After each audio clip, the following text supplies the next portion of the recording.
জুলাই বিপ্লবের পর দেশে বদলে গেছে অনেক কিছুই। বদলেছে নিয়মনীতি, আর সেই বদলের তালিকায় যুক্ত হয়েছে ব্যাংক নোটও।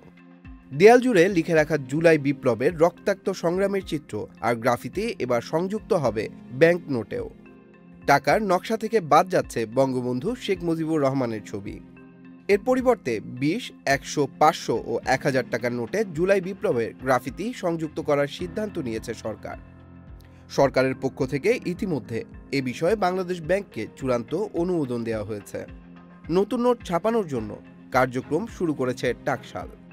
সবকিছু ঠিক থাকলে আগামী ৬ মাসের মধ্যেই বাজারে আসবে এসব নতুন নোট। নতুন এই নোটগুলোয় আরও সংযুক্ত করা হবে ধর্মীয় স্থাপনা, বাঙালি ঐতিহ্যের ছবি। কেন্দ্রীয় ব্যাংক ও অর্থ মন্ত্রণালয়ের সূত্রে জানা যায়, প্রাথমিকভাবে ৪টি নোটের নকশায় পরিবর্তন আনা হচ্ছে। ধাপে ধাপে দেশের সব ব্যাংক নোটের নকশাও পরিবর্তন করা হবে।